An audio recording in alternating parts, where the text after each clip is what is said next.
ఇవాళ మిర్చి రైతు కన్నీళ్లు పెడుతున్నటువంటి పరిస్థితి ఉన్నది. ఇక్కడే కాదు, ఆంధ్రప్రదేశ్లో అదే పరిస్థితి ఉన్నది. దేశవ్యాప్తంగా మిర్చి రైతుకు అదే పరిస్థితి ఉన్నది. మరి ఆంధ్రప్రదేశ్లో మిర్చి రైతులకు ఇబ్బంది కాగానే చంద్రబాబు నాయుడు గారు హుటాహుటిన ఫ్లైట్ వేసుకొని ఆయన పోయిండు.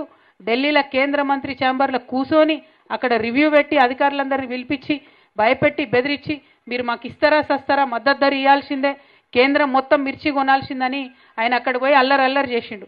మరి మన చీఫ్ మినిస్టర్ గారికేమో అక్కడ మా నిజామాబాద్ జిల్లాలో ఇక్కడ వరంగల్లో కూడా పసుపు రైతులు ఉంటారు, వాళ్ళ ధరలు వాడిపోతున్నాయి, దాని మీద ఆయనకు సోయలేదు. మిర్చి రైతులు ధరలు వాడిపోయి భయంకరమైన పరిస్థితి ఉంది, దాని మీద ఆయనకు సోయలేదు. సొంత జిల్లా మహబూబ్ నగర్ జిల్లాలో నిన్న ప్రాజెక్టులో టనల్ కూలిపోయి 8 మంది కూలీలు ఇరుక్కొని పోతే సొంత జిల్లాకు పోయి విజిట్ చేయాలన్న సోయి కూడా ముఖ్యమంత్రికి లేదు. ఎక్కడ పోయిండయా మన సీఎం గారు అంటే ఎన్నికల ప్రచారానికి పోయిండట. ఎన్నికల ప్రచారానికి పోయి ఎమ్మెల్సీ ఎన్నికలలో ఓట్లేమని అడుగుతాడట.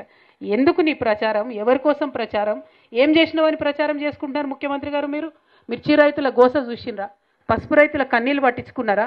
చచ్చిపోయినటువంటి కూలీల గురించి, ఇరుక్కపోయిన కూలీల గురించి ఏం జరుగుతుందో కనీసం కొద్దిగా మానవత్వం అన్న ఉండాలి కదా. మీరు వెళ్తే పనులు మంచిగా జరుగుతాయి, అక్కడ వాళ్ళని బయటికి తీసే ఆస్కారం ఉంటుంది. అందుకే నేను చెప్తా ఉన్నా, ఈ ప్రభుత్వం పీపీపీ మోడ్లో నడుస్తుంది. పీపీపీ మోడ్ అంటే ఏంటంటే, ఒకటి ఫస్ట్ పి ఫోబియా. ఏం ఫోబియా పట్టుకుంది రేవంత్ రెడ్డి గారికి? కేసీఆర్ ఫోబియా.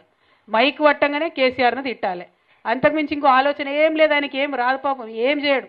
మైక్ పట్టంగానే సంవత్సరంన్నరైనా కేసీఆర్ను తిట్టాలి. ఒకటి కేసీఆర్ ఫోబియా. రెండు, ఇంకోటి ఏముంటుంది? పాలిటిక్స్. ఇక తెల్లారులేస్తే పాలిటిక్స్ ఇదే పాలిటిక్స్.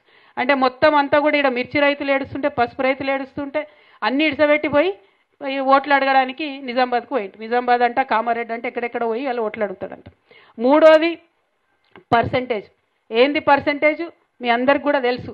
బయట ప్రతి ఒక్కరు గల్లీ వరకు కూడా 10% సర్కార్ అని పిలుస్తున్నారు రేవంత్ రెడ్డి గారిని. అందరు ఇంకా మాకైతే అడ్రస్ కూడా చెప్తురు, అక్కకి ఫలాన్ చోటకపోతే గడ పర్సెంటేజ్ ఇస్తే పనులు అవుతున్నాయని. సర్పంచులు ఉండొచ్చు ఇక్కడ మన వాళ్ళు చాలామంది, మీకు ఎవరికి బిల్లులు వస్తలేవు. కొంతమంది హుషారు ఉన్నోళ్ళు పోయి తెచ్చుకుంటారట పర్సెంటేజ్ ఇచ్చి.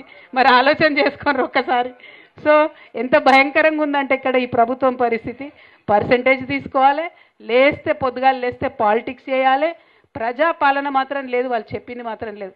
అందుకే నేను అంటున్నా, ఇది పీపీపీ మోడ్లో నడుస్తుంది. ఇక ఇంకొక పీ కూడా యాడ్ చేయొచ్చు కావాలంటే. ఏం చేస్తుండే ఇక్కడ మీరు అందరు తెలుసు, పత్రికా మిత్రులు ఉన్నారు, మా కార్యకర్తలు ఉన్నారు. ఏ ఒక్క గ్రామంలో ఎక్కడ కూడా మహిళలకు 2500 రూపాయలు ఇవ్వలే వారు చెప్పింది. కానీ పక్క రాష్ట్రంలో అడ్వర్టైజ్మెంట్లు మాత్రం ఫ్రంట్ పేజీలో ఇగో మేము 2500 ఇచ్చేసినాం తెలంగాణ మహిళలకు అని చెప్పి మన తెలంగాణ పైసలు పెట్టి అక్కడ పిఆర్ స్టంట్లు వేస్తున్నారు. ఇక ఇవి తప్పితే పరిపాలన మీద వాళ్ళకి దృష్టి లేదు.